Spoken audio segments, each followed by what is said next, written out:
tried like 5 times to write about hope and resilience. And the first 5 times it came out, we're all doomed!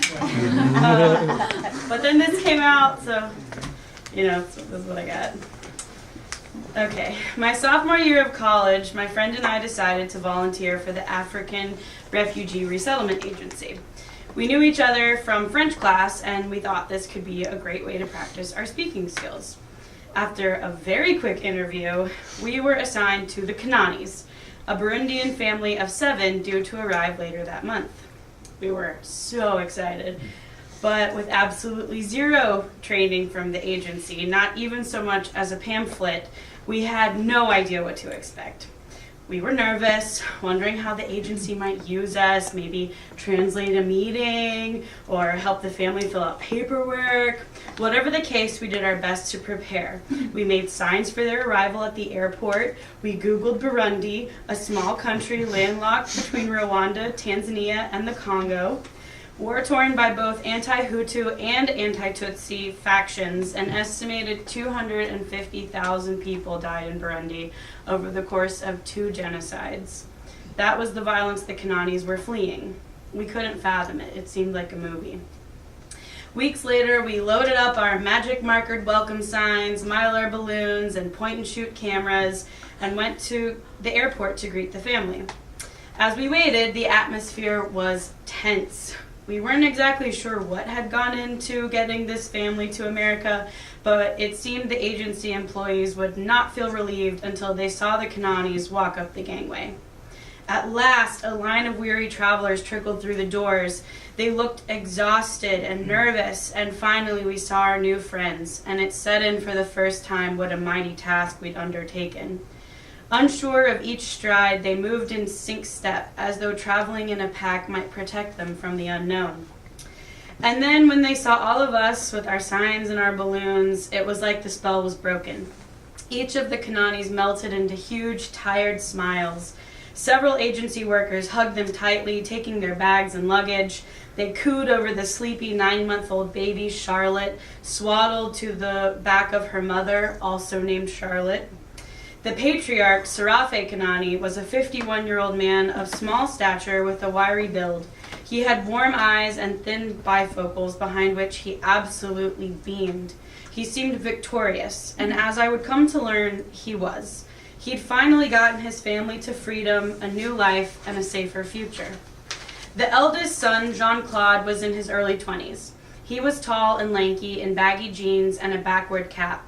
He clutched an old Discman, headphones around his neck. He remained quiet and stuck to his father's side, nodding modestly when Serafe nudged him to shake hands with the welcoming strangers. The older girls, Rosette and Claudine, were 18 and 19, though they carried themselves as if they were much older, taking turns tending to the baby on their mother's back. And finally there was Samson, a bright-eyed 6-year-old.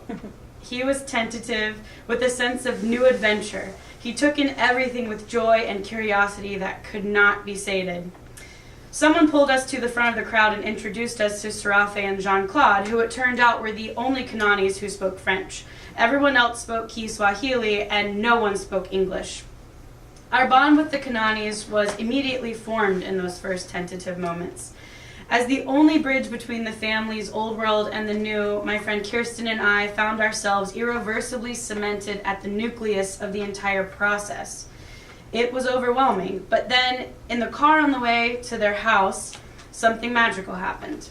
It started to snow, a rare event in Greensboro, North Carolina.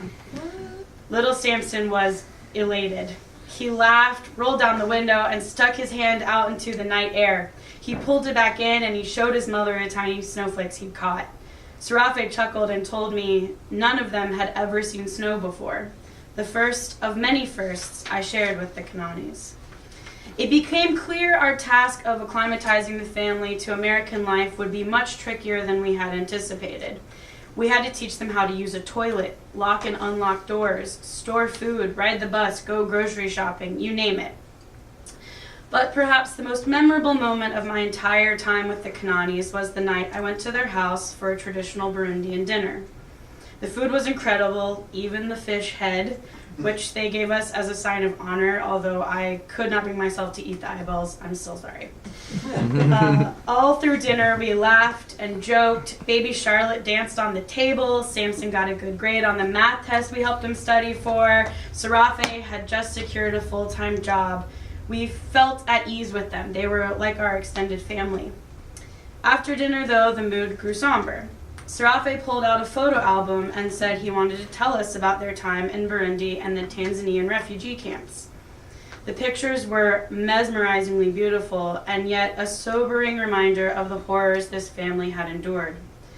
In tense tones, Serafe told us about the day they fled their homeland. It was a day that started like any other. They were farming in the fields. The village children were playing a pickup game of soccer. Then suddenly, bombs fell from the sky, destroying their tiny village. An army of soldiers invaded, violently slaughtering men, women, and children. Nobody stopped to collect their belongings. They simply grabbed their families and fled. With so many kids, Serafe and Charlotte scrambled to gather their family. They managed to collect everyone but their eldest daughter. As Serafe spoke, I realized this girl was not one of the children that I knew.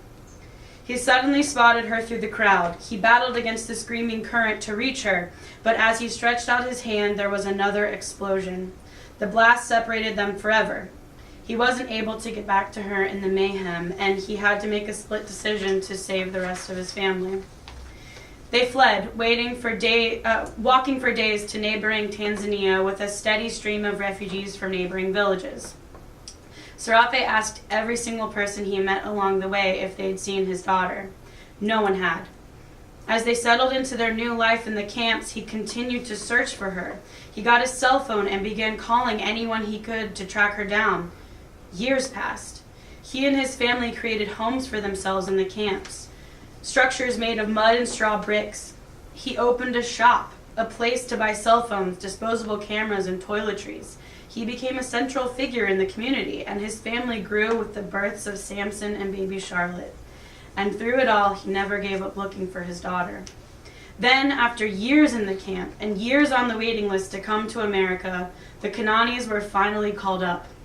A true miracle, because so many of his friends would never get out of the camp. They were overjoyed. They dressed up for church and took photos of the family, which he had developed with special American flag borders. He was so excited to come to America. But it was bittersweet because he had never forgotten his daughter. We listened to the story with heavy hearts, taking in the still very raw pain in Serafe's eyes.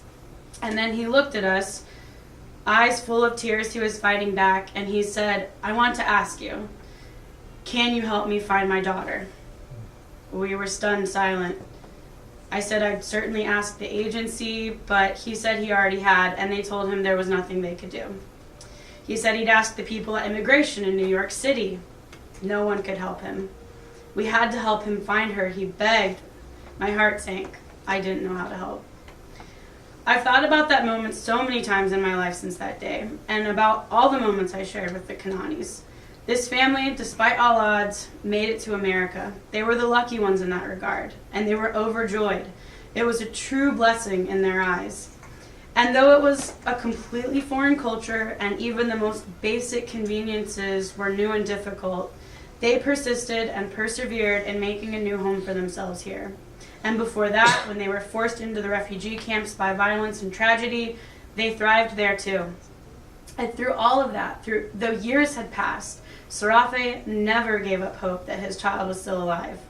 The resilience of this family was unwavering, and it was truly a gift to witness that kind of strength and courage. I deeply regret that I couldn't help Serafe find his daughter, but in his spirit, I maintain the belief that she is alive and out there, and that one day they will be reunited. And when I start feeling down about the hardships of my own life, I take a minute to remember the Kananis and remind myself that they survived, and so will I.